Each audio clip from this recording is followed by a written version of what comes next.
I have no clue how the lighting is going to be because I'm filming this in the evening. So I hope it's still alright. Hi guys, so I'm making a part 2 to how I deal with having a stutter.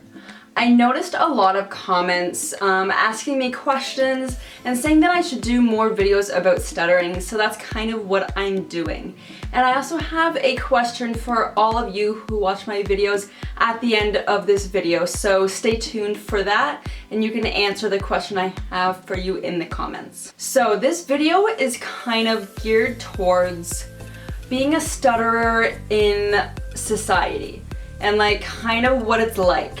I want this video to be like relatable and for people to watch it and be like, oh my gosh, yeah, that happens to me too.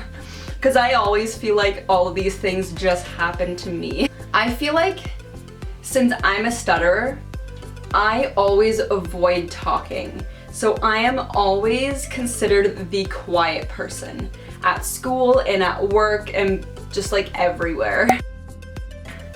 I really just don't talk much. And that sucks. Like, recently I've just been kind of upset with myself because I haven't been talking and I'm just too scared to talk. And because you're kind of referred to as the quiet person, a lot of people just tend not to talk to you because they're like, oh, well, she's quiet, she doesn't want to talk anyways. And that's not true. I actually love talking to people. I'm just kind of afraid sometimes. And because I'm a quiet person, it is very tough for me to make friends. It takes me a long time to be comfortable with somebody and to be so comfortable that I don't care about stuttering in front of them. Now another thing that hasn't happened to me, but that I've noticed with other people who I've met who stutter, is that they have a lot of difficulty finding a job, and they might be declined because of their speech, which is such a bad thing. So it's just terrible that people who have a speech problem can't get a job because of that. What I think is really important in these situations about finding a job is kind of mentioning before you go into the interview that you have a stutter so that they're kind of prepared and they're not, and so that they don't think that you're just nervous. And that's kind of another thing about having a stutter is that people always think that you're nervous or scared, and it's like, no, sorry, I just stutter sometimes. Like, I remember this one specific moment, this was in grade 9, I was doing a presentation, it was like a presentation thingy for my drama class, and I just had to read this script, and I didn't even notice it while I was performing, but I was stuttering, I guess, and afterwards the teacher asked me if I was super nervous, and I was like, no, I was fine. And at work sometimes, some customers are like, oh, it's okay, you don't have to be scared. And I'm like, I'm not scared. Alright, now this point is kind of more of a serious one, and I've thought about it so much. Now this point is kind of more of a serious one, and I have just experienced this so much. So basically, if you're a stutterer, and you're considered the quiet person, then you're not really showing your real personality. I feel like, for my stutter at least, it almost takes over me. It takes over my true personality and makes me too scared to show that. If any of you can relate to that specifically, comment down below, because I feel like a lot of us, we have to forget about the fear that we have and just be who we really are, because otherwise if we're too scared to talk, then nobody's really gonna get to know us. I got a lot of requests asking me to talk about my blocks, because some of you have noticed that I have more of a block stutter than a repetition, and I do. Just like right now, I'm not stuttering at all, and I don't know why. I think I'm just getting more comfortable in front of a camera. I'm not sure.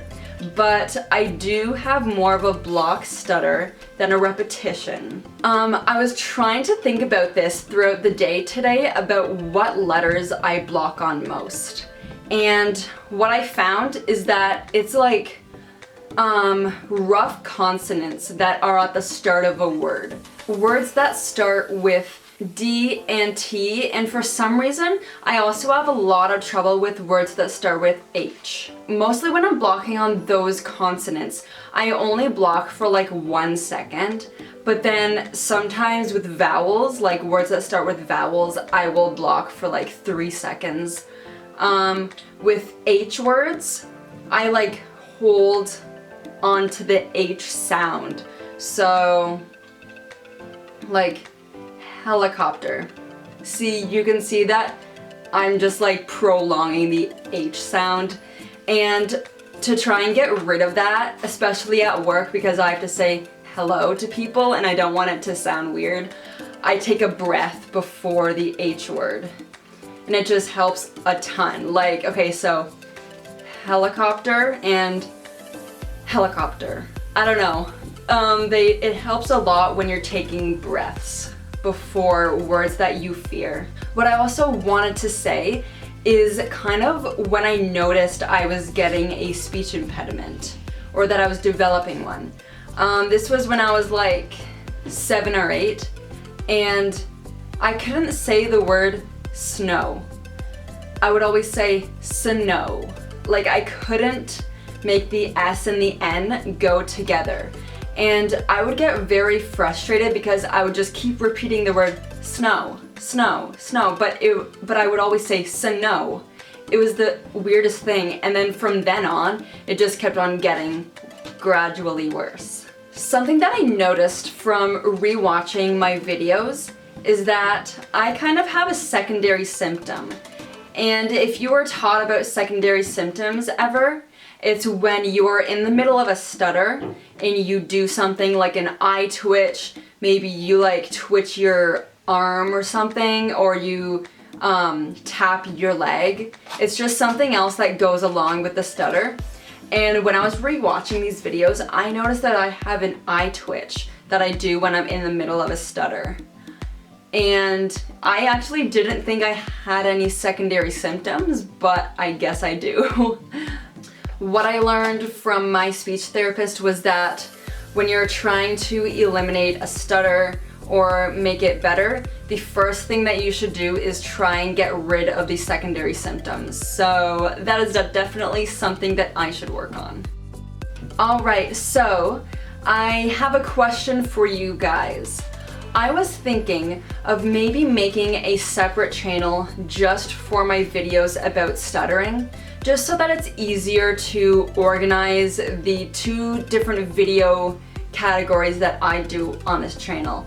So if you guys think it would be a better idea to put all of my videos about stuttering on a completely separate channel, then let me know and I will do that. Now lastly, since I get a lot of questions about stuttering and I can't always answer them all, I'm going to have another Q&A.